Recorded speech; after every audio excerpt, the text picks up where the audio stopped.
Ci sono parole come cura e tradizione che si intrecciano. È così nei luoghi cari alla devozione popolare come l'oratorio della Santissima Trinità a Lavagna. La confraternita ha completato il restauro del gruppo scultoreo di Filippo Santa Croce, che è stato portato in processione in occasione della festa liturgica. Sono stati 2 anni difficili per noi e per tutta la comunità, rispettando tutte le normative, ci siamo visti, siamo andati avanti e non ci abbiamo mollato e diciamo che questo è il risultato finale di un restauro anche della cassa del 500 della Trinità, che nel 2019 avevamo restaurato quella del Maragliano e quest'anno abbiamo restaurato questa di Filippo Santa Croce nell'epoca appunto del IV secolo. Essendo antecedente, è molto probabile che Anton Maria Maragliano avesse in mente quest'opera, che l'avesse vista, insomma, prima della realizzazione del celebre gruppo scultoreo custodito nell'oratorio. Ha caratteristiche meno scenografiche del Maragliano, che è quindi la grande scuola del barocco, dove poi appunto queste enormi casse processionali, ma era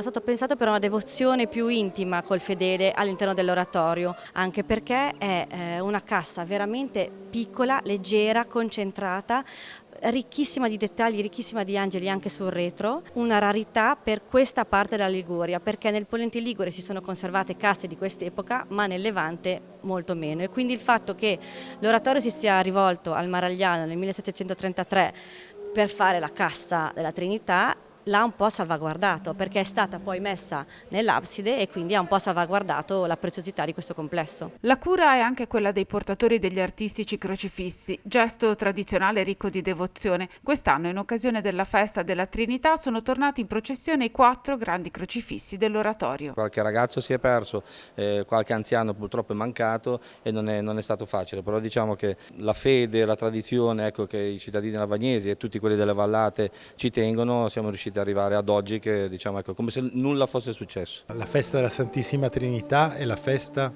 che ci dona l'identità di Dio. La Chiesa deve essere, deve profumare un po' di questa comunione d'amore, perché sennò non è Chiesa. Ecco. Dentro la vita di una comunità c'è posto per la catechesi, per la formazione, per la carità e anche per vivere queste tradizioni che per una città dicono che c'è una vita. Noi vogliamo che questi segni e questi gesti esprimano una vita profonda, perché sennò rischiano di essere qualcosa di folcloristico.